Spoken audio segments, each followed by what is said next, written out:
Assalamualaikum dan salam sejahtera. Anda bersama saya Ihsan Yahya dan ini Agenda Awani. Saya nak memberi satu analogi mudah. Kalau kita nak menghasilkan ataupun nak melihat kepada tumbuhan yang mempunyai hasil dan juga tumbuhan yang tumbuh dengan baik dan juga segar, pastinya kita melihat kepada bagaimana anak benihnya terlebih dahulu. Tetapi dalam masa yang sama, selepas itu, bagaimana proses penjagaan, pembajaan dan segala tindakan yang kita lakukan. Ini yang membawa kepada satu perkembangan yang cukup baik kepada analogi berkaitan dengan tumbuhan berkenaan. Begitu juga dengan pelajar-pelajar ataupun murid-murid yang ada di seluruh Malaysia. Bagaimana perkembangan pelajar ini bermula di peringkat sekolah dan juga bagaimana guru yang mendidik mereka ini. Jadi kita nak bercakap khusus berkaitan dengan ini, tetapi dalam konteks bagaimana penguasaan bahasa Inggeris dalam kalangan guru di Malaysia. Saya bersama-sama dengan yang berbahagia Datuk Dr. Habibah Abdul Rahim, Ketua Pengarah Pelajaran Malaysia, Kementerian Pendidikan Malaysia, KPM. Terima kasih Datuk. Ini pertama kali saya datang ke Pejabat Pendidikan Malaysia, di Pejabat Datuk sendiri. Tapi sebagai permulaan ni Datuk, secara konteks awalnya, apa yang Datuk boleh letakkan kepada prestasi guru-guru seluruh Malaysia, terutamanya yang melibatkan bahasa Inggeris sekarang ini? Baik. Terima kasih. Buat masa ini, kita kalau nak letak dari segi perspektif ataupun konteks seperti yang disebut tadi, kita sekarang committed kepada dasar MBM MBI, iaitu memperkasa bahasa Melayu, memperkukuh bahasa Inggeris. Jadi dalam kita nak meningkatkan penguasaan bahasa Inggeris itu dalam kalangan murid, tentunya lah banyak diletakkan tanggungjawab itu ke atas guru, walaupun ada peranan pihak-pihak lain juga yang bertanggungjawab untuk membantu dalam penguasaan bahasa Inggeris ini.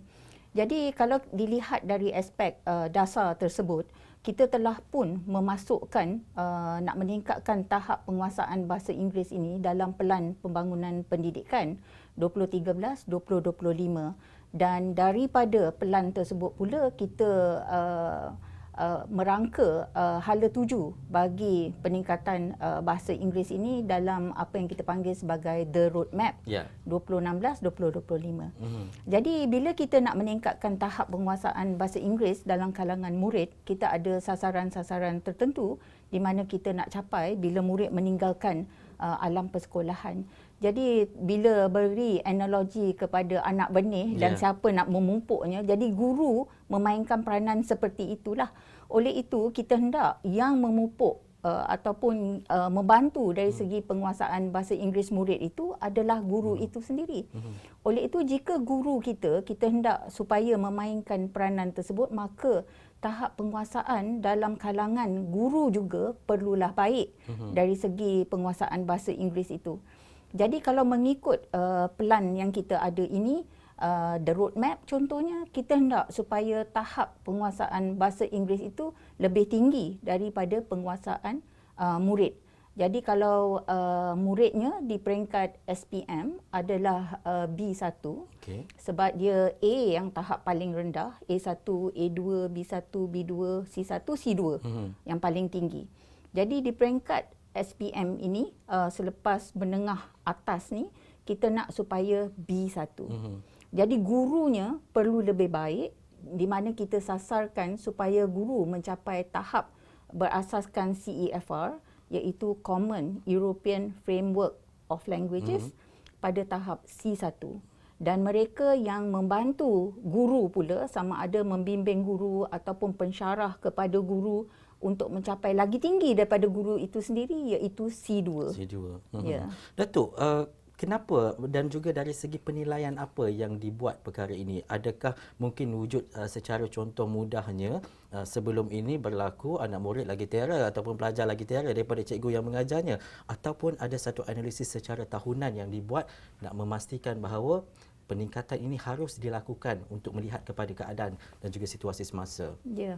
Kalau kita lihat usaha untuk kita mengetahui di mana tahap penguasaan guru ini, kita dah mula sejak tahun 2010, di mana kita mengadakan pelbagai jenis ujian. Tapi kesemua ujian ini adalah kita landaskan kepada yang tadi itulah CEFR, Common European Framework of Reference for Languages. Kenapa? Sebab bila kita kata kita nak meningkatkan tahap penguasaan bahasa Inggeris itu, sama ada dalam kalangan murid ataupun dalam kalangan guru, kita dah bergerak supaya kita dapat tanda aras di peringkat antarabangsa. Kerana itulah kita menggunakan CEFR itu. Jadi kalau kita lihat sejak tahun 2010 lagi, pelbagai ujian ataupun alat pentaksiran boleh digunakan untuk mengukur tahap penguasaan dalam kalangan guru itu. Contohnya kita ada CPT ataupun Cambridge Placement Test.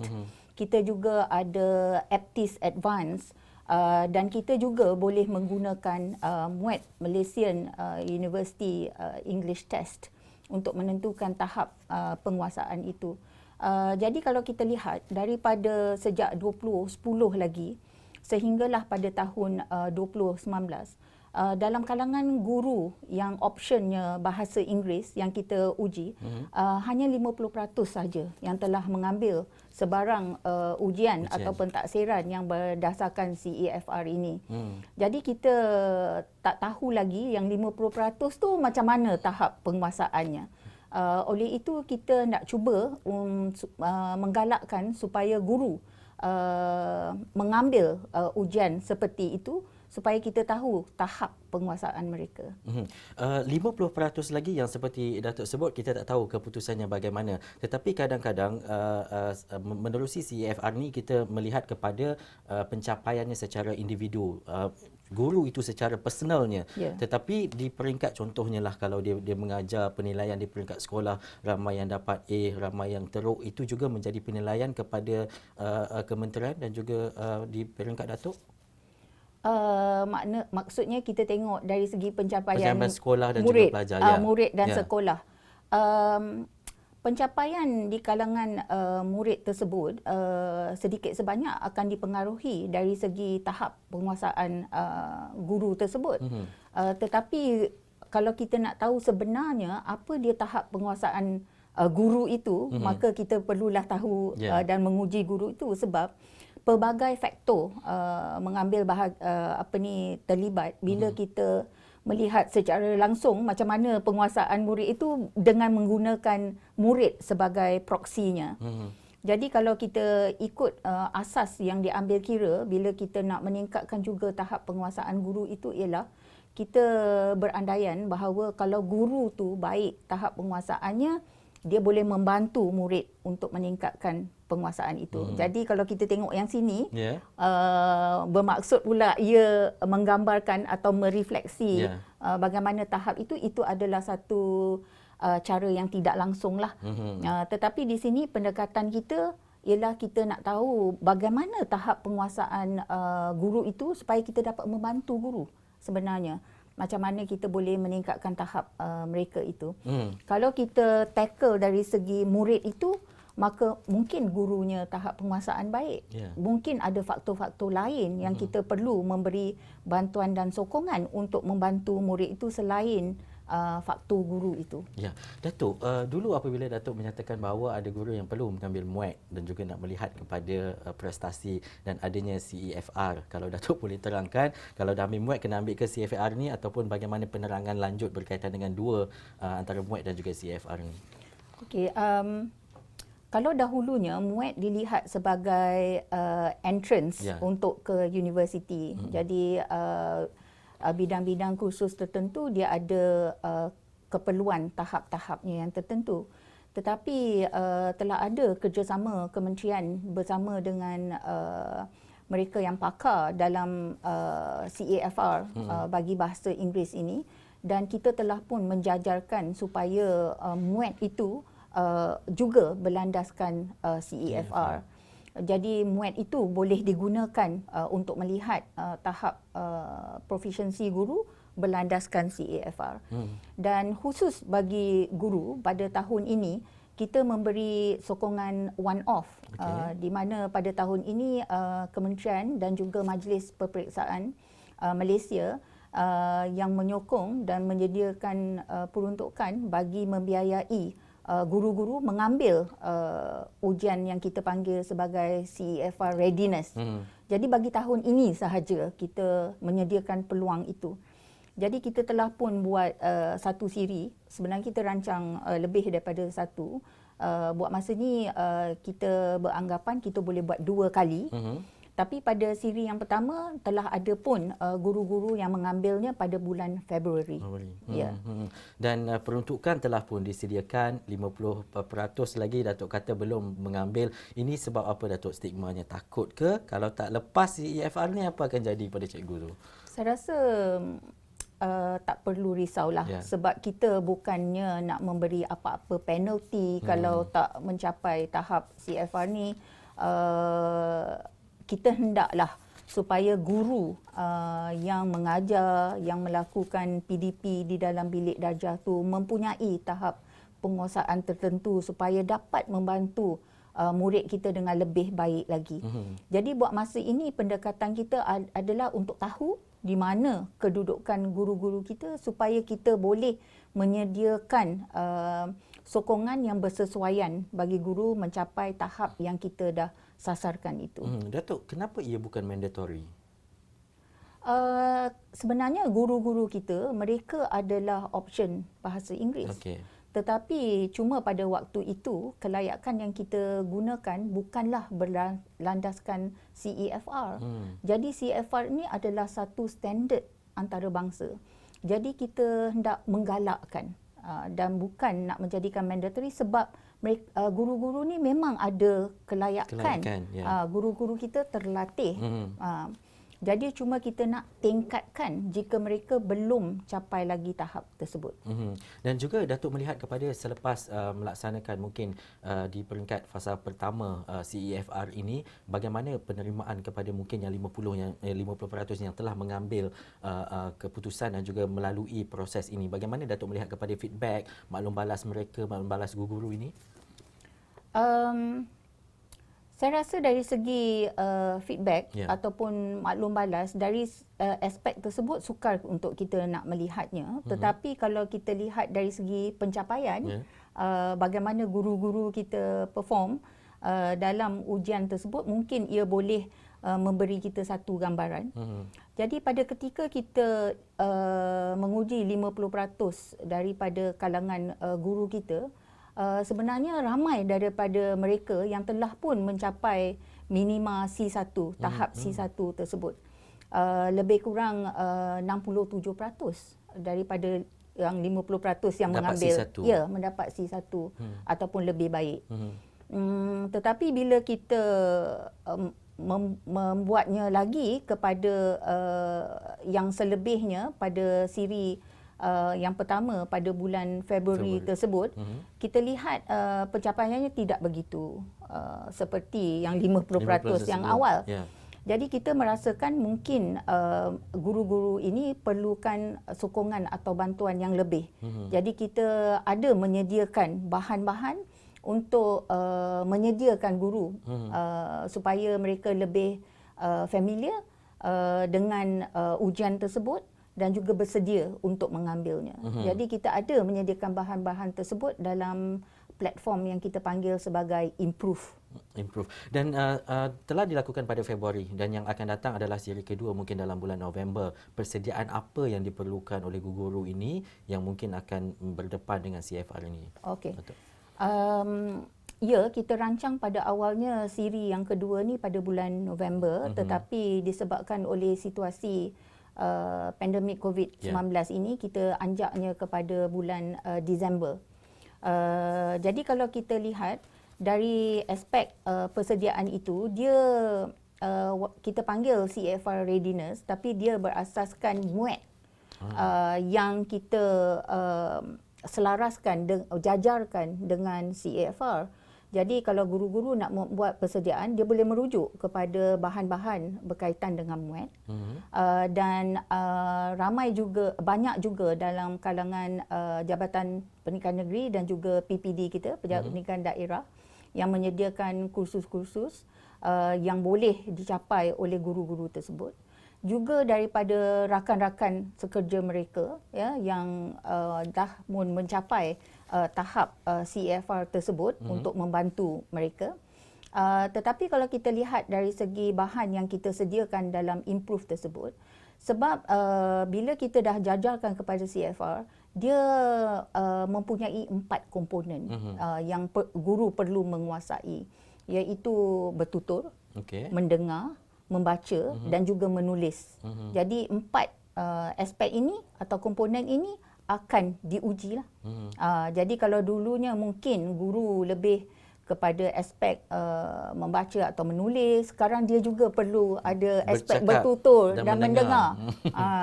Jadi bila dalam bulan Disember ini, kita rancang pada 8 hingga 16 hari bulan Disember, adalah aspek lisan, bertuturlah. Dan mereka akan duduk sekali lagi, iaitu pada 19 hari bulan Disember untuk 3 komponen lain.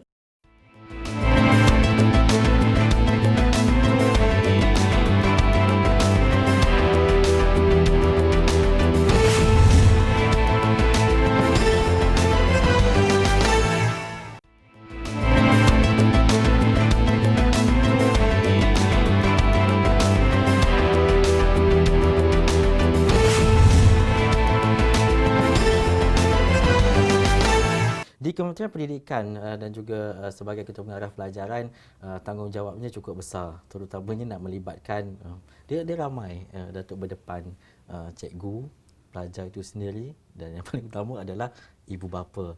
Tapi kalau saya baca dekat sini berkaitan dengan program ini ada PPPM, KP dan juga ada DLP, HIP, banyak singkatan-singkatan dan juga pelan yang dilaksanakan oleh Kementerian Pendidikan. Tapi bagaimana Datuk boleh katakan bahawa inilah perkara yang perlu dirancang bukan sahaja di peringkat murid tapi peringkat guru untuk memastikan pendidikan itu supaya ia tidak tersasar daripada langkah dan juga jalan asalnya untuk memberi pendidikan kepada semua, tapi dalam masa yang sama membangun ataupun meningkatkan lagi kualiti yang ada. Ya. Bagaimana Datuk melihat kepada perancangan dan juga hala tuju yang sentiasa dilakukan oleh Kementerian Pendidikan ini? Saya rasa perancangan tu dah cantik.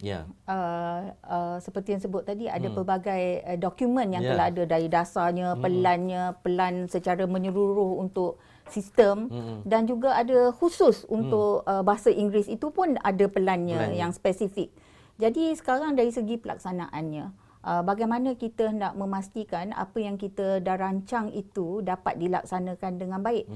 Sasaran akhirnya, kalau dari aspek bahasa Inggeris ni, kita nak peningkatan dari segi bahasa Inggeris. Sebab kita kata kalau dalam aspirasi bagi murid itu, kita nak penguasaan bahasa Melayu dan juga bahasa Inggeris. Dan kita galakkan bahasa-bahasa yang lain. Jadi bagaimana kita nak melaksanakan peningkatan penguasaan bahasa Inggeris itu dalam kalangan murid kita yang 5 juta lebih ini. Jadi tentunya lah harapan kita banyak kepada guru itu. Jadi kenapa kita nak tahu tahap penguasaan, supaya kita boleh menyediakan program-program intervensi yang tertentu bagi membantu guru. Sekarang ni kita pun ada, tetapi mungkin kita nak lebih bersasaran bila kita tahu tahap dia di mana. Contohnya buat masa ni kita ada ProELT, proficiency professional upskilling of English teachers. Jadi ada pelbagai pendekatan yang digunakan, sama ada face to face bersemuka ataupun secara dalam talian, juga melibatkan komuniti guru. Tapi kalau kita nak betul-betul bersasaran, sekarang guru di tahap ini, kita nak tingkat dia ke tahap ini. Jadi kita nak tahulah kedudukan dia di mana. Baru kita boleh adakan intervensi yang sesuai dan untuk ke arah peningkatan tersebut. Datuk, apa yang Datuk harapkan daripada CEFR ini untuk melihat kepada satu tindakan dan juga lonjakan selepas ini? Pastinya bila kita laksanakan sesuatu seperti CEFR ini, kita nak mahu melihat kepada hasil dan juga apa yang akan berlaku selepas ini, terutamanya melibatkan guru dan juga pelajar itu. Yang Datuk harapkan selepas ini dalam tempoh 1 atau 2 tahun lagi. Kalau yang paling dekat waktu ini adalah untuk guru-guru kita mengambil ujian yang telah pun dijajarkan kepada CFR. Yang kita sediakan buat masa ini adalah MUAT ataupun CFR Readiness Test. Ya. Tapi jika guru-guru masih tidak dapat mengambilnya dalam siri kedua yang kita sediakan ini, maka guru berpeluang untuk mengambil apa-apa bentuk ujian yang lain yang telah pun dijajarkan kepada CFR seperti CPT, Cambridge Placement Test, ataupun dia boleh ambil APTIS Advanced, ataupun dia boleh ambil IELTS, dia boleh mengambil C2 Proficiency ataupun C1 Advanced, pelbagai. Yeah. Jadi peluang tu memang ada untuk mengambil. Cuma bila kita sediakan CFR Readiness Test ini, bagi tahun ini ia dibiayai oleh Kementerian dengan majlis peperiksaan. So tak payah risaulah kalau macam muat dulu kena bayar 100 kan? Tapi kalau ambil luar daripada one off ini, Kena bayarlah. ya. Jadi itulah kita galakkan guru. Sebab tujuannya tu baik, saya rasa. Bukanlah untuk penalize, tetapi buat masa ni kita nak tahu di mana supaya kita boleh membantu. Kenapa? Sebab kita banyak dengar rungutan dan kita juga boleh lihat daripada permintaan dan juga implikasinya dalam kalangan majikan-majikan, di mana antara top 5 lah kalau kita lihat kenapa graduan kita sama ada dari sekolah ataupun daripada institusi pengajian tinggi yang tidak diambil bekerja. Antara sebab-sebab top 5 itu antaranya adalah dari segi berkomunikasi dalam bahasa Inggeris. Jadi kalau kita nak murid kita lebih kompetitif, dapat bersaing untuk mendapatkan peluang pekerjaan, maka kita perlulah meningkatkan penguasaan mereka. Datuk, keputusan CFR ini adalah rahsia kan? Kita adakah yang dipaparkan? Kadang-kadang kita dah bila cikgu ni dah berusia mungkin nak ambil, kadang-kadang dia tengok result nak bandingkan dengan kawan dia, down juga tengok kan kalau mungkin yang tidak baik dan sebagainya. Adakah itu memang dimaklumkan berkaitan dengan keputusan kepada umum atau macam mana? Tak.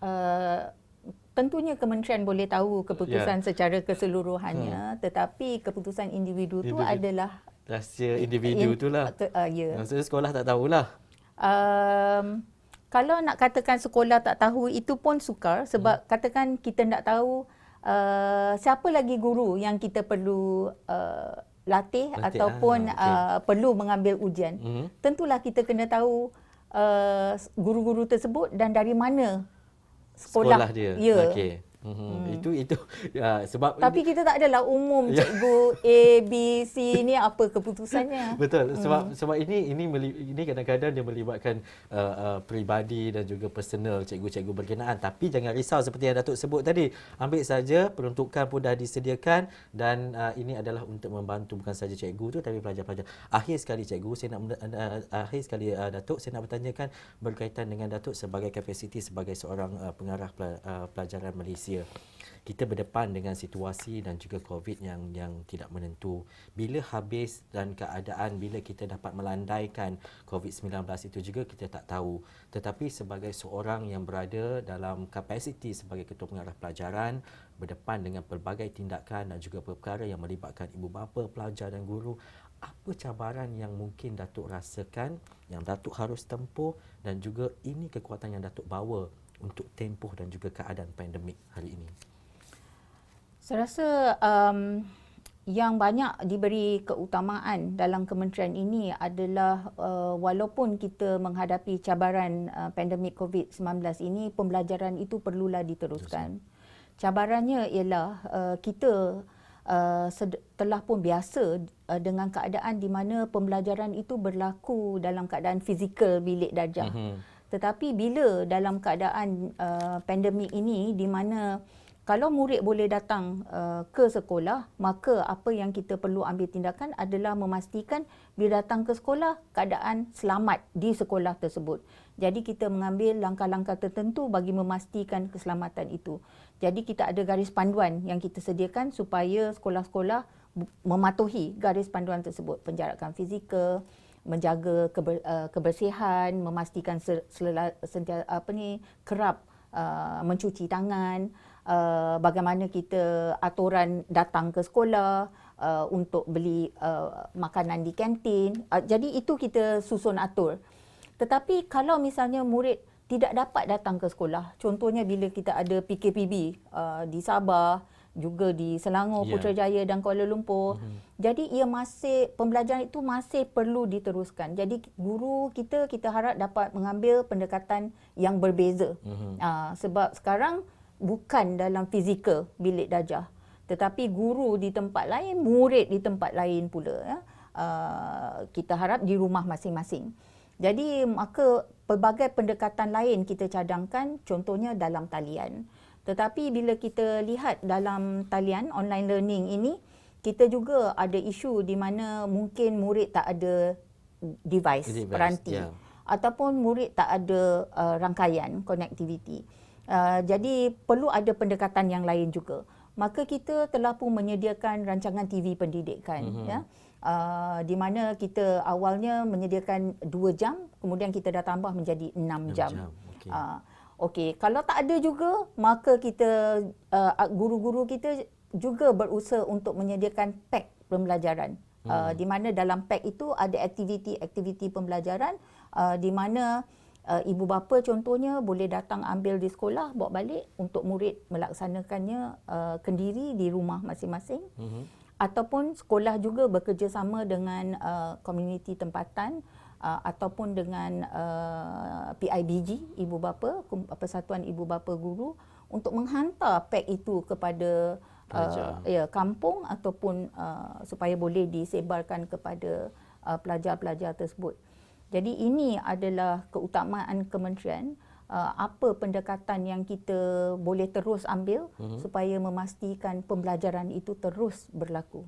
Pembelajaran itu pastinya kita akan menepaninya selagi usia kita ada, tetapi Kementerian Pendidikan Malaysia mengambil inisiatif pelbagai seperti yang Datuk sebut tadi, dan saya ucapkan maju jaya kepada Datuk dan juga Kementerian Pendidikan khususnya, terutamanya kepada mereka yang nak ambil CEFR ni. Ya, selamat maju jaya saya ucapkan. Selamat maju jaya dan jangan risau peruntukan dan disediakan, ambil sahaja, ini peluang anda. Sebagai guru, kita nak melihat kepada perkembangan yang lebih baik dan keputusannya atau nanti refleksinya kita melihat kepada perkembangan pelajar, perkembangan murid yang lebih baik, terutamanya dalam penguasaan bahasa Inggeris. Terima kasih saya ucapkan kepada Datuk Habibah Abdul Rahim, Ketua Pengarah Pelajaran Malaysia, bersama dengan Agenda Awani. Sekian dulu saya Ihsan Yahya. Assalamualaikum.